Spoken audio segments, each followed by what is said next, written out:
So, magandang araw po mga kabayan. Kumusta po kayo? So, maganda ng panahon ngayon. So, luto-luto muna ako ngayon sa bahay ko dahil nakalabas na ako ng bahay. Kahapon, sobra talaga po ang ulan mga kabayan. Napakalakas ng ulan kahapon dito. So, kumusta po kayo? Mainit na yung panahon ngayon, no? Tingnan nyo po kung yung niluluto ko. Yung niluluto ko ay munggo mga kabayan. Munggo. Alaga ako ng munggo.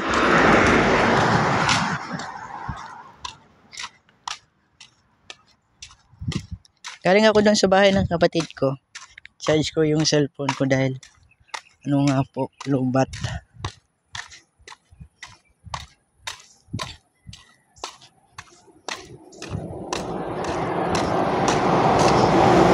Yan nga po yung harapan ng bahay ko. Kahapon ang yung tubig. Dito po yung tubig kahapon, no. Yan diyan. So, yun, no, maputik po mga kabayan yung harapan ng bahay ko. Kita nyo po yan. Maputik po. Dahil nga umulan, pag doon galing yung tubig sa itaas, siyempre, babagsak yan dito. So, maipon yan dito sa harapan ng bahay ko. Yun nga po niluluto ko. Nagpapalambot ako ng munggo mga kabayan dahil may ilalagay nga ako diyan na talbos. Ewan ko anong tawag niyan sa talbos sa Tagalog, hindi ko po alam niyan eh. Pero dito, alam ko yung pangalan na yan. So itim na nga po yung aking kardero dahil nga kahoy yung ginagamit ko dito. So papakuluin ko po yan, palambutin ko po. Dahil yung mahilig ako sa gulay mga kabayan, kahit anong na lang gulay niluluto ko. Minsan kasi po, nagluluto po ako, hindi ko po makunan. Hindi ko po makunan ng content dahil nga video. Dahil nga siyempre binibilisan ko po pagluto ng gulay. So, shoutout po sa inyong lahat diyan, na pasensya na po kayo. At wala po ako masyadong upload kahapon dahil nga napakalakas ng ulan. Tsaka hirap ang signal. Hanggang ngayon nga po ay parang walang signal. So wala ding internet kaya hirap po. So tagal talaga makulo yung munggo. Makulo yung munggo. Malumambot po yung munggo dahil nga yung po yun. Kasalang ko lang. So pakukuloyin ko yan. So wala na nga akong kahoy Kunti na lang yung kahoy ko doon sa ilalim. Baka okay na pong panahon at mainit na. At pwede na po akong tawag nan, umakyat sa bundok para manguha ulit ng kahoy yung kabayan. So, habang umakyat sa bundok, siyempre may mga gulay hanap-hanap po ako. Hirap kasi pag naakyat ka ng bundok maulan, siyempre madulas po yung daan. Madudulas po ako niyan, kaya pag umuulan talaga hindi ako naakyat ng bundok dahil madulas nga po. Baka mahulog tong cellphone ko Dinadala kasi po ito sa bundok. So, abangan nyo po yan mga kabayan pag akyat ko ng bundok. Kasi nga baka mag-live din ako. So habang naghanap ng gulay o di kaya kahoy, o live ba o bibidyo lang po. Abangan nyo po yan, upload ko po yan. Pag maganda na itong ating panahon, kasi nga umuulan po dito. Lakas nga ng ulan, saka lakas din ng hangin. Dahil ata sa bagyo. So hirap din pag nangangahoy ka ng basa. Hindi din naapoy gaya niyan Hirap pa po 'yan. Wala po kasi akong uling dito. So hirap talaga pag mahal din kasi yung uling, lalo na ngayon tag-ulan dito. Una-una talaga mabili yung uling, kaya mahal po. Nagtanong ako doon sa bayan, 250 po yung isang sako doon sa baybayan. Kasi po yun, stock tawag dito. Yung na binili nila para sa tag-ulan, para mabili din, mabinta. Kaya hirap din. Sorry po, puputol-putol yung video ko dahil nga may po ko, yung isang kamay ko may ginagawa, hindi pa Sorry po, ayun, kulo na yung aking munggo. So, dinamihan po ng sabaw dahil nga mahilig ako sa sabaw ng gulay. So, sige. Ano kayang tawag nito sa inyo diyan, oh? Anong talbos yan? O parang kamote, oh. Mga kabayan, sa Manila, anong tawag diyan? Kasi dito, tinangkong pong tawag yan dito. So, masarap po to. Minsan nga po, pinapakuluan ko na lang po ito sa tubig. Tapos, pinapakuluan. Tapos, nilalagyan ko na lang ng suka, kaunting suka, tsaka kaunting magic sarap, tsaka sibuyas. Yun lang po, ulam ko na. So, dyan ko muna siya inilagay sa pichel. So, dito ko yan sa ihahalo. So, yun lang pong halo dito. Kasi ginagawa din ito ng mama ko eh. Siya nagturo dito sa akin.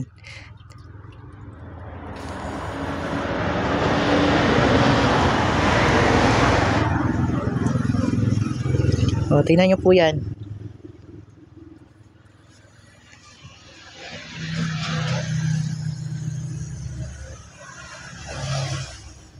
So, ayun nga po, nilunod ko na. Nilagay ko na. Sorry, nilunod, ano yan. Maano dyan sa ilog, kanya lunod. Sorry po So, wait lang po wait lang. Matagal na kasi itong munggo. Kanina ko po ito nilaga ko. Kaso, nilalaga ko talaga siya dahil para lumambot ng ayos yung munggo. Yun nga po itong gulay. Ay, masarap po ito. Lalo na pag meron po kayong bangos. Meron po kayong tulingan. So, pag pritong tulingan, pinapawisan ako. Pag pritong tulingan po, mga kabayan, so sarap talaga ihalo po diyan. Pwede din po sa yung pangsigang, pwede din po yan. Alam ko pwede po yan eh. Kasi na-try ko yan eh. So, okay naman po siya. Ihahalo. Kasi ako magluto niyan mga kabayan, hindi ko siya parang pagkulo na yan,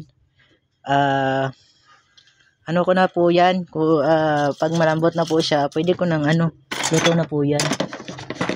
Shoutout na lang po sa inyo lahat diyan Dapat talaga po pag walang tagahawak ng camera. So, hindi nyo po ako ngayon nakikita, boses lang po yung naririnig nyo. Yung nakikita nyo yung lutuan ko na maitim na yung kaldero.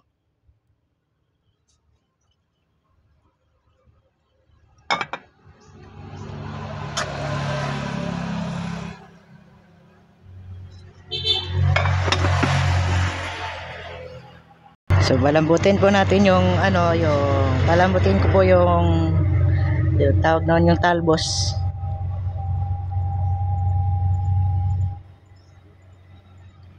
Antay ko yun mamaya dahil ko lang yan, lalagyan ng magic sarap. Yan na, okay na. Goods na po. Kasi pag po mga kabayan, hindi ako mahilig sa hindi po ako masyado kumakain ng gagaya ng mga manok. So, ang kinakain ko talaga yung mga gulay. Kasi nga, sarap pag laging gulay. Gaya na ng papaya, nagluto po ako. Sa sunod, magluluto ako ng papaya. Lagyan ko na ng gata. Tapos may ihahalo ulit ako doon. So, hahanapin ko pa yun sa bundok. Masarap yun ihalo doon sa papaya. Imbangan nyo po yan, mga kabayan. Kung anong gulay po yung ihahalo ko doon sa papaya, masarap din po yun. At nabubuhay sa bundok. Sa bundok lang po yung nabubuhay. So, sarap nun. So, yun po ingat po kayo. Dahil paiba-iba nga yung klima natin ngayon. Uulan, iinit, gaya niyan uminit na. Mainit na naman po yung panahon natin. Sa iba po, sa ibang lugar, maulan, mag-ingat po kayo diyan lalo na pag may bagyo. So, ayun, umapoy na yung apoy. So, lilinisin ko naman. Pagkatapos ko magluto, ililinisin ko naman yan ng siyempre maitim na po. Lilinisin ko naman ulit yan. Doon ko yan nililinisan doon sa iniigiban ko ng tubig, mga kabayan.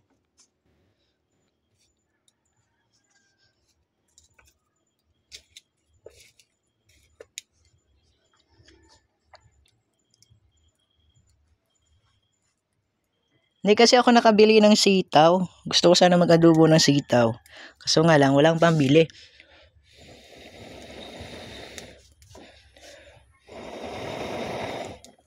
Noon may naglalako dito ng sitaw ngayon wala na po dahil wala na siyang tanim dahil nga sa yung buto ng sitaw itatanim nila doon sa siyempre laging naulan malalanta po hindi po minsan yung sitaw hindi nabubuhay pag laging naulan yung nagagarden dito po mga kabayan. Kaya yung iba pinapatubo muna nila bago itanim ibaba sa lupa. Nilalagay po nila doon sa parang plastic na cups na yung usong-uso ngayon. So lalagyan nila ng kaunting lupa tapos doon nila ilalagay yung buto. Siyempre tutubo po 'yon. So pag pwede na siyang ibaba sa lupa, 'yon, mabubuhay na po 'yon, yung sitaw.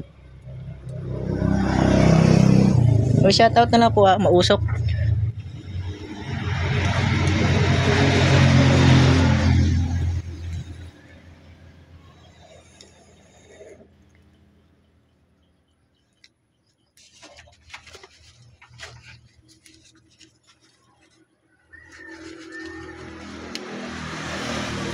Ingat po kayo lagi.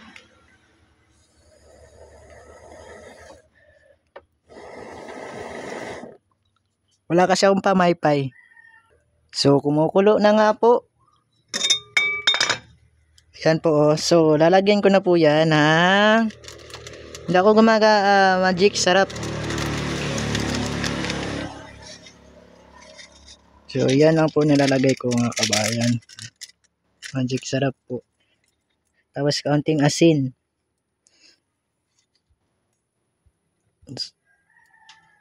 Dagdagan ko po parang so ayan na po lambot na umusok nga lang yun lang po ayun po shoutout na lang po sa inyo diyan mag-iingat po kayo lagi. Shoutout na lang po. Boring sa bahay, no? Tahimik po ako ngayon. Laging tahimik na si Kuya Imok ngayon. Wala nang lakad. So, yun. Luto na po.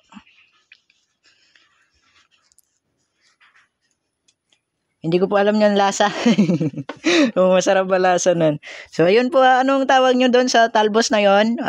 Comment lang po kayo. Dahil dito ang tawag nun, tinangkong po, iwan ko po sa Manila, sa side ng Manila, o anong tawag doon. Yun, shoutout po sa inyong lahat inyong lahat diyan, shoutout po sa taga Nae Cavite, taga Binangonan Rizal, shoutout po, taga Caloocan, meron po nagsabi pa shoutout from Caloocan, shoutout po sa inyong lahat diyan. Sa ating mga OFW po, ingat po kayo mag-iingat po kayo mga kabayan. So, good evening sa ating OFW diyan o good afternoon, magandang hapon, magandang gabi. Dito sa Pilipinas, magandang araw po magandang umaga na po.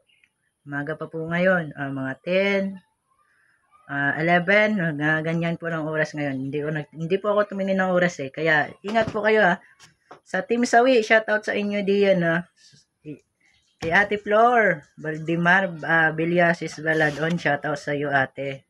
Ingat ka diyan. Kay Ate Lynn Eusebio, shoutout Ate Lynn.